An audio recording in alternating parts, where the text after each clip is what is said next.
começando mais um FloripaCast, o podcast aqui da Câmara Municipal de Florianópolis. E hoje a gente vai falar sobre um assunto sério, que é o Novembro Azul, o mês de conscientização e prevenção ao câncer de próstata. Sim. Quem está aqui com a gente para falar sobre o assunto, desmistificar também algumas dúvidas, é a Cristine Fernandes Abdala, que é urologista. Cristine, muito obrigada pela sua presença aqui hoje com a gente. Obrigada, muito obrigada aí pelo convite. Acho que é importantíssimo a gente falar sobre isso.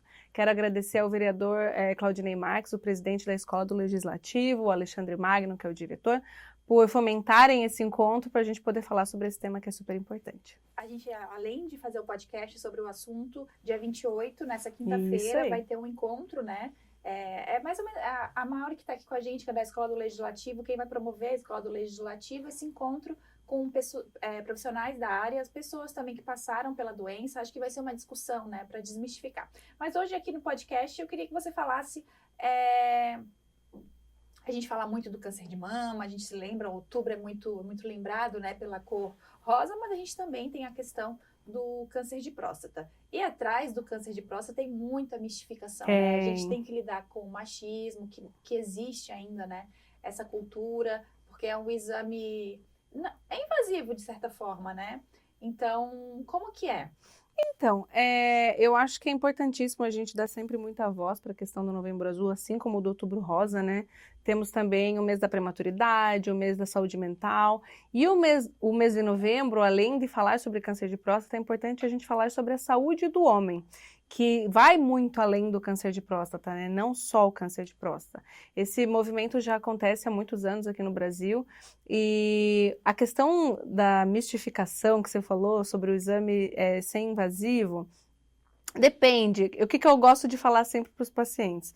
Eu sempre explico para eles a importância do exame, porque eu acho que o que mais acontece, da maioria dos homens não querer fazer, existe um pouco de tabu, um pouco de machismo, talvez preconceito, mas eu acho que o principal é o homem não saber a importância do exame. Para ele, tipo, se eu não fizer, não vai mudar muita coisa. Quando ele chega no meu consultório, eu digo, olha, se você fizer, você pode estar evitando isso, isso e isso. Se você não fizer, pode acontecer isso, isso e isso.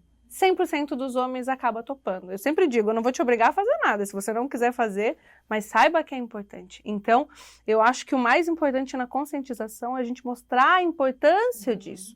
Os pacientes terem noção de que isso pode salvar a vida deles, e não só a vida... Uma simples prevenção, né? Isso. Um simples exame. E não só a vida entre viver e morrer, mas a qualidade de vida. Porque um homem com câncer de próstata avançado pode viver ainda por muito tempo, mas vai ter muitas consequências para a qualidade de vida dele. Isso é importante tu tocar nesse assunto, né?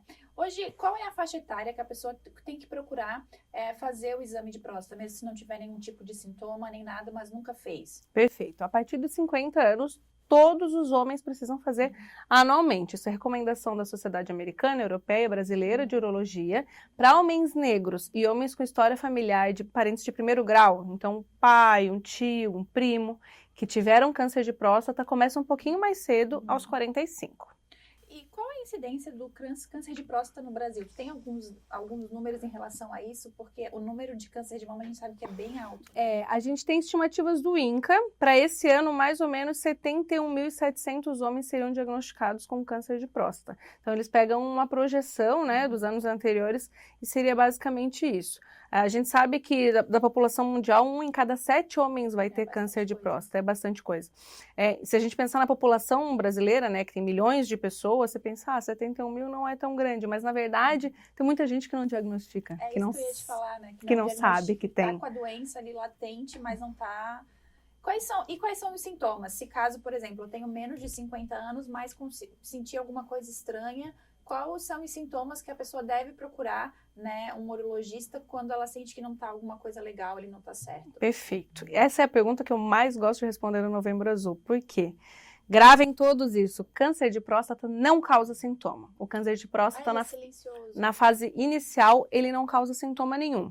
Qual que é o sintoma mais comum que o homem tem em relação à próstata? Jato fraco, esforço para urinar, levantar de noite. Isso tudo são sintomas provavelmente de HPB, que é hiperplasia prostática benigna.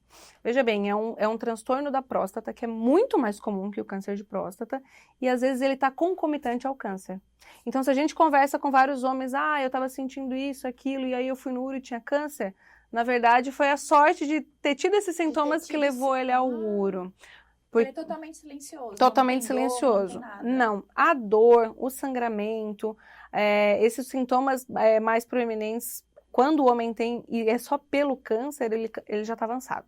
Então, ele já saiu da próstata, às vezes tem metástase, pode dar dor lombar por metástase óssea, que faz bastante no câncer de próstata. Mas quando ele é localizado, assim como no câncer de mama, né, que a mulher sente o nódulo, é exatamente por isso que o homem tem que ir no urologista. A gente vai pesquisar o nódulo. Esse seria o único sintoma na fase inicial, né? Quando o homem tem sintomas que são decorrentes do câncer, ele já está avançado. Então, assim, o homem precisa procurar o urologista antes dessa data, se ele tiver qualquer sintoma para urinar. Não necessariamente vai ser câncer, mas é uma HPB, como eu te falei. Exatamente, a gente também precisa cuidar desse homem, não só o câncer, né? A gente sabe que estatisticamente os homens não vão ao médico. Não vão ao médico, ou se vão arrastados por mulheres, e chega na hora da consulta, eu estava até lendo uma trend no Twitter que era de médicas, falando, meu Deus, homens acima de 40 anos que vão ao consultório acompanhado de suas mulheres que parecem filhos delas. Chegando lá, ele não sabe o remédio que toma, não sabe nada. Então, o homem não tem essa cultura de se cuidar, de fazer um check-up anual, de qualquer dorzinha procurar um médico. Isso, né? Então, isso é muito frequente. Como que é no teu consultório, assim? Eu atendi hoje um homem que foi fazer check-up que foi levado pela mulher. Porque realmente eles não têm esse cuidado com a saúde que a gente tem, né? Isso, eu acho que isso é muito cultural, porque a menina, ela sai do pediatra, menstrua e vai para o ginecologista anual. E o homem fica num limbo, ali dos 15 até os 50 e não sabe para onde vai, e às vezes não vai para lugar nenhum. Não vai a médico, não vai fazer seus exames, não vai olhar um colesterol, um triglicerídeo, não vai no urologista. Importantíssimo, Camila, porque os homens morrem muito mais de infarto do que de câncer de próstata. Câncer de intestino também. O câncer de intestino é tão comum quanto. O câncer de próstata é o segundo câncer mais comum, depois do câncer de pele nos homens, mas o câncer de intestino é uma coisa que eu sempre investigo também no consultório. Então, o homem às vezes chega, às vezes é arrastado pela mulher, pela filha, pela irmã. Vezes, né? Não, eu acho que na maioria não, mas assim, 50-50. Tem uma boa porcentagem, assim, que é levado pela mulher. E aí, na verdade, ele vai porque ele só quer fazer o PSA, ele nem sabe que precisa do toque, na verdade, ele não sabe de todo o resto. E aí eu chego e pergunto, quando foi a última vez que o senhor fez um exame de sangue? Ah, doutora, nem lembro. E o ultrassom, nem lembro. Ele já sai de lá com exame do coração, exame de triglicerídeo, de colesterol, diabetes, porque eu digo sempre, né? eu sou médica, urologista, eu sou focada em próstata, mas eu sou médica do homem. Claro. Então, a gente tem que pesquisar tudo. Se tiver um alerta, ele já dá um outro encaminhamento. Exato. Né? Para saber se está acontecendo alguma coisa. Porque o nosso corpo é uma máquina perfeita, eu acredito, né? Exato. Mas a gente tem que estar sempre olhando, claro, não fazer exames desnecessários. Até tem uma questão nessa na medicina, né? Como é que chama? Iatrogenia. Iatrogenia, né? Faz o desnecessário. Faz o desnecessário, né? Que pode ser até prejudicial. Isso. Mas essa é a importância do homem também cuidar da sua saúde, né? Acho que quem está nos ouvindo, nos assistindo hoje, você que tem um pouco de preconceito, porque o homem tem aquele preconceito, eu não gosto de médico. Como assim não gosto de médico? Não gosto de saber. Se tu procurar, acha. Isso aí eu escuto, inclusive do meu pai. Pai vai ver esse podcast, tivemos uma conversa séria sobre Quem isso. Quem procurar, acha. Eu falei, gente, não, mas que bom que achou, né? E acha cedo para resolver. Acha cedo, exatamente. Que bom que tem como resolver. Isso, 90% dos cânceres de próstata, quando a gente encontra nisso, a gente cura totalmente, sem sequela para o homem. É muita, é um nível muito alto. Isso que eu acho que é um dos maiores tabus. Nem tanto só o toque, mas o homem pensa assim, fiz o diagnóstico, e agora? Eu vou operar. Eu vou ficar impotente, eu vou ficar incontinente. Essas taxas eram muito altas antigamente. Hoje a gente melhorou muito, aprimorou a técnica cirúrgica, existe cirurgia robótica, né? Muita tecnologia para ajudar, então essas taxas ficam cada vez mais baixas. Muito no início, como tu falou dessa cirurgia robótica, se tiver um câncer muito no início, foi detectado. É um homem jovem, ainda tá na casa dos seus 50 anos, jovem. Sim. Né? Então, foi detectado, fez essa cirurgia, não vai ter sequela. Não, existe um risco baixíssimo. Menos invasivo. Claro, porque uma coisa que eu falo, e eu também falei nas aulas, que surpreenderam muitos homens. Quando a gente tem o câncer de próstata localizado, a cirurgia ou a radioterapia pode resolver. Quando o câncer de próstata se espalha para outros órgãos, né, que tem metástase, o tratamento é a castração. Castração química, a gente dá remédio para tirar a testosterona do homem, que é aquilo que dá o vigor para o homem. Então, às vezes, ele pensa, não vou procurar, e quando descobre, vai numa fase tão avançada que aí tira esse vigor do homem, né? Às vezes, muitas vezes, a alegria de viver, tem uma alta taxa, inclusive, de suicídio em homens que acabam descobrindo o câncer de próstata nessa faixa mais avançada e precisam fazer essa castração. Então, tudo que a gente encontra no início é mais fácil. Eu sempre falo para os meus pacientes, o custo do cuidado é menor que o custo do reparo. Ah, exatamente. Então, procure antes, né? Não espera. Outra coisa também, que você estava falando, né, que o homem tem medo de descobrir, e aí como que vai tratar? Tem aquela questão ainda do homem ser, né, a base da família, ele está preocupado com a questão financeira, eu tenho trabalho, primeiro eu vou cuidar dos outros, depois eu vou cuidar de mim, e acaba deixando, né? Se deixando de lado, né? Exatamente, a gente tem que conscientizar cada vez mais os homens. Graças a Deus isso tem mudado, né? Inclusive, essas questões de falar sobre o toque ou não, sobre a questão do machismo, como você pode ver, uma urologista mulher aqui falando sobre isso, né? Então, isso é muito bacana, meu consultório é cheio de homem, não atendo só mulher com infecção urinária, o que eu mais atendo, na verdade, é próstata, foi o que eu me foquei. Então, que bom que a gente pode conversar abertamente sobre isso, né? Cada vez mais. Ai, que isso é ótimo, assim, até comentar, né, uma mulher nessa posição, né? Mas, por isso que é importante também esses meses de conscientização, né? Focado realmente, né? Tá ali intensivo na prevenção e conscientização desses cânceres, dessas doenças. Vamos falar um pouquinho também, como a gente estava falando nos bastidores, sobre o PCA, né? Perfeito. Até eu te falei, eu tenho um colega que fez o PCA e estava extremamente baixo e o médico falou que ele não precisava nem fazer o toque porque veio 0, alguma coisa lá. Isso aí... É um mito. É um mito. Eu espero que esse colega, que esse médico não seja urologista. Porque que acontece? 20% dos cânceres de próstata acontecem com PSA normal. Já operei muito, tem um risco. 80% ok, vai estar coberto ali nesse PSA normal. Mas aqueles 20% a gente encontra às vezes no toque. Então, eu sempre falo para os pacientes, você quer fazer rastreio do câncer de próstata? Então, você vai fazer os dois, PSA e o toque. Ou PSA e ressonância, dependendo da indicação. Nunca só um ou só outro, porque vai te dar falsa segurança de que está normal. Às vezes o toque está normal e o PSA está alterado. Olha, e vice-versa. Tu vê. E deixa eu te fazer uma pergunta. Quanto tempo dura esse exame? Porque do toque? Uns 5 segundos. Ah, é muito rápido. 5 segundos para salvar a tua vida. É muito rápido. E hoje, inclusive, desse paciente que foi levado pela mulher, eu escutei.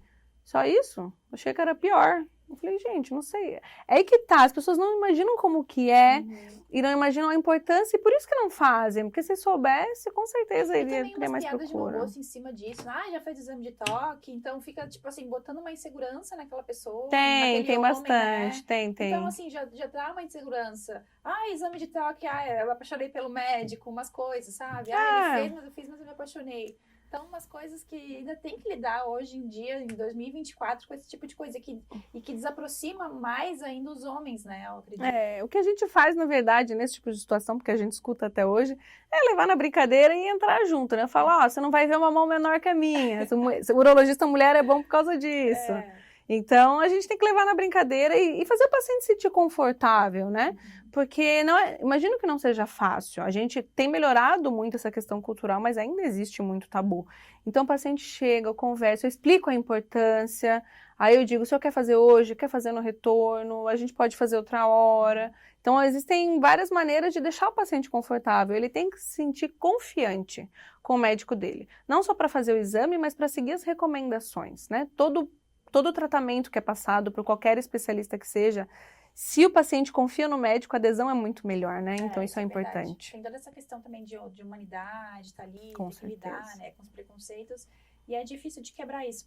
Ô, Cris, deixa eu te perguntar, é comum o câncer em pessoas menores, em homens mais novos do que 50 anos, por exemplo, 20, na casa dos 20, 30? Não, raríssimo. Raríssimo? E o que se vê nos estudos, né? Antigamente, há muitos anos atrás, o Ministério da Saúde e a Sociedade Brasileira de Urologia indicavam começar aos 40. Por isso que tem homens que chegam no consultório hoje com 50 e dizem, eu tô atrasado 10 anos. Não, você chegou na hora certa, querido, tá tudo bem. Porque antigamente se dizia aos 40. Mas o que foi visto?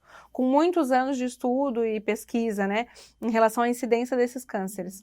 Quando o câncer começa numa idade mais jovem, ele evolui muito pouco ou quase nada até os 50 anos. Ah, então ele tem um processo... Isso, quando ele vai evoluindo, costuma ser após os 50.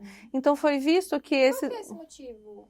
muda alguma coisa na próstata, no organismo? Não, o que estimula o crescimento da próstata, né? A testosterona. Então, isso aí que o homem vai produzir testosterona e estimular o crescimento da próstata a vida inteira. Mas tem alguma questão para se desenvolver só depois dos 50 anos? Alguma questão, a próstata muda? O que acontece? Então, a próstata ela é estimulada desde o início da vida do homem, né? Porque ele produz testosterona desde o início da vida até o fim da vida. Por algum motivo, uma desordem genética ou de proliferação das células, né? Quanto mais passa a idade, para qualquer tipo de câncer, quase todos os tipos de câncer, a gente acaba tendo uma incidência maior nessa faixa etária, tanto câncer de intestino, de estômago, de outras áreas, mas não existe nada específico. O que a gente sabe hoje? Que pacientes obesos têm uma chance maior de ter um câncer de próstata de alto risco. Então, quando as pessoas me perguntam, mas o que eu posso fazer para prevenir o câncer de próstata? Se eu comer um caminhão de tomate com semente de girassol e abóbora, vai... Não previne, não tem. Hoje, não 26... existe alimento milagroso. Não, 26 de novembro de 2024, amanhã pode aparecer. Até hoje, não tem nenhum alimento, nenhuma dieta que previna o câncer de próstata. O que existe é a gente cuidar da saúde, ter bons hábitos e a prevenção secundária, que é ir ao médico, que é fazer o diagnóstico precoce, né? Ir no médico não vai fazer você não ter câncer, vai fazer você descobrir mais cedo e aí sim curar. Exatamente, como a gente estava conversando. Eu acho que essa questão integrativa, né? Quando tu cuida do teu corpo num geral, né? Tu faz exercício físico, tem uma boa alimentação. E quando eu digo boa alimentação, não é fazer aquela dieta fit, né? É comer bem, comer coisas que vêm da terra, da natureza. Menos industrializados. Tudo que vem empacotado já desconfia. Então, mas é aquele processo que hoje em dia tá difícil também, né? A gente tá com uma vida tão corrida, a gente tá num processo tão acelerado que às vezes a gente chega aqui, acaba não almoçando, vou lá, acontece. Comer um frito, né? Mas pelo menos como um assado, uma mas coisa. Tem que ser a exceção, né? Acontece, mas tem que ser a exceção. Mas também a gente tem que falar um pouco sobre essa importância. Acho que até quando a gente fez o podcast aqui sobre o Outubro Rosa, a gente falou, para prevenção, qual seria? E é sempre a mesma, né? Exercício físico, mexer teu corpo para estar fortalecido e a boa alimentação e bons hábitos, dormir bem. Isso aí, até porque eventualmente se o homem fizer o diagnóstico e precisasse de uma cirurgia, por exemplo, a recuperação dele vai ser infinitamente mais rápida, né? Então, é importante se cuidar em geral. A gente sabe que o tabagismo, o cigarro, ele aumenta a incidência de vários cânceres, então, sempre que possível, evitar o tabagismo, né? Cuidar da alimentação e praticar atividade física. E no caso do câncer de próstata, visitar o médico regularmente. Não? Hoje também atendi um paciente que falou, mas a senhora acha que eu preciso fazer 58 anos? Falei, acho. Ele, mas nunca tinha feito? Não, nunca tinha feito. Eu falei, acho. Inclusive, o senhor está 8 anos atrasado. Né? Ele começou a rir dele. Mas eu me cuido, eu como bem, eu pratico atividade física. Eu falei, ótimo, mas isso não vai prevenir o senhor de ter o câncer. E aí ele fez o exame, foi feliz, falou, só, tem um ano agora de folga? Eu falei, tem um ano de folga, pode ir com Deus. Anualmente, né? Anualmente. Isso que a gente falou, anualmente. Anualmente. Depois da cidade, todos os anos ele tem que ir até a urologista. Isso. A Sociedade Americana de Urologia costuma dar um intervalo maior, às vezes de 2 anos, faz 2 anos consecutivos e faz um intervalo de 2 anos. Mas aqui no Brasil, a Sociedade Brasileira de Urologia ainda recomenda anual. Né? É porque pode ser que foi um ano, não tinha nada, mas no outro ano já desenvolveu alguma coisa, porque é muito rápido também traiçoeiro, né? Pode. Às vezes é um câncer indolente. Eu vou te dizer que existem vários graus do câncer de próstata. Existem uns que a gente, inclusive, não precisa operar, a gente pode só acompanhar. Mas existem uns que são muito agressivos. Mas aí esses que tu só acompanha não são benignos? Não, são malignos, mas eles são de baixo risco. Existe uma escala do câncer de próstata que chama Gleason, que vai de 6 a 10. Então, 10 é o mais perigoso e 6 é o mais indolente. Então, significa que ele evolui muito devagar, mas ele é maligno. Só que a chance dele evoluir e matar este homem ou se espalhar para outros órgãos é muito menor do que se fosse avançado. E aí a gente trata de uma maneira que chama vigilância ativa. Eu vou acompanhar esse homem, vou ter um cronograma de biópsias, PSA, ressonância, toque retal. E sim, às vezes até antes. Algumas coisas em 3 meses, repete a biópsia, 6 meses, depende de cada caso. Mas aí, se daqui 10 anos esse câncer evoluir, a gente trata dali 10 anos, e o homem teve esses 10 anos aí sossegado, né? Sem precisar... Mas aí também não vai estar, vai ter evoluído de uma forma discrepante, né? Esses 10 não. Interessante, eu não sabia. Porque pode até não evoluir. Eu posso fazer esse diagnóstico no homem de 60 anos, e até os 75 ele não ter evoluído, e ele acaba falecendo, enfim, de um AVC, de um infarto, de um acidente de carro, né? O câncer de próstata, ele é muito prevalente. Como que a gente sabe disso, né? 1 1 a cada 7 homens. Não é que 1 a cada 7 homens morre de câncer de próstata, mas em muita autópsia que o homem morreu de outra coisa, foi visto que ele tinha câncer de próstata. Olha, tô vendo. Então ele é muito, muito, muito, muito prevalente. Ele é menos letal que o câncer de mama, então. Eu acredito que sim. Se a gente pegar o câncer, o mais leve, de baixo risco, né? Se a gente pegar talvez o de alto risco, aí a gente teria que se preocupar um pouco mais. Mas a gente tem, como eu te falei, muitas graduações. Por isso que é importante sair no ouro. Porque às vezes nem necessariamente você tendo câncer, você precisa tratar na hora. Você pode postergar um pouquinho. Postergar um pouquinho. Olha que interessante. Então, a importância mesmo, né, da prevenção. Fez 50 anos, procura um consultório, procura um urologista de confiança. Se não tiver acesso, vai no seu postinho, fala, olha, eu fiz 50 anos. O Ministério da Saúde recomenda que um homem a partir dessa idade comece a fazer os exames de rotina, de rastreio. Então, eu tô aqui. Mas procure uma unidade de saúde. Isso. Né? Um profissional de confiança e como a gente conversou lá no início, não só o câncer de próstata, né? Cuida da saúde em geral, né? Tem muito homem que morre muito mais cedo e nem chegou a desenvolver nada na próstata, mas infarta, tem um AVC, um câncer de intestino. Então, a gente tem que cuidar do homem em geral, né? O Novembro Azul é para falar da saúde do homem, não é só o mês do câncer de próstata, é o mês da saúde do homem. Então, olhar com mais carinho para esse homem, né? Saber que ele é importante. Claro. Por isso que muitas das minhas aulas tem muita mulher, eu fico muito feliz, porque nós temos, às vezes, esse papel de acolher e de cuidar e de levar. Então, é isso. Acho que os homens têm que se cuidar, têm que olhar um pouquinho mais para si e saber que se a gente não cuida da gente, a gente não consegue cuidar do outro. Exatamente, né? Às vezes a gente acha que é uma fortaleza que tá ali, que vai segurar tudo, mas também se a gente não se cuidar, né? A gente não pode deixar que isso... Peraí, alguém abriu ali? Ah, tá, deixa eu falar de novo então. Pode ir? Espera que tá tocando o toque-toque do som. Exatamente, como você disse, né? A gente não vai conseguir cuidar do outro, senão a gente não conseguir cuidar de nós mesmos. Então, homens, procurem o médico, procurem, não precisa ter medo. Quem tranquilo. Se achar que coisa boa, né? Achou cedo. Exato, e resolve. Exatamente. Isso que é importante. Resolve o problema. Não deixa ele ficar ali acumulando, e quando for para resolver já é tarde demais. Com certeza. Obrigada pela presença aqui com a gente hoje. Acho que a gente conseguiu esclarecer, falar um pouco sobre esse assunto, desmistificar também, trazer informação de qualidade, informação importante e segura, né? Acho que isso é o mais importante e é o papel do FloripaCast aqui da Câmara Municipal. Que bom, acho que o trabalho de vocês é incrível. Obrigada de novo pelo convite e seguimos por aí disseminando mais informação de qualidade, né? Cristine, obrigada, viu? Imagina, que isso. Um beijo, o FloripaCast fica por aqui, até mais. Tchau, tchau. Tchau, tchau.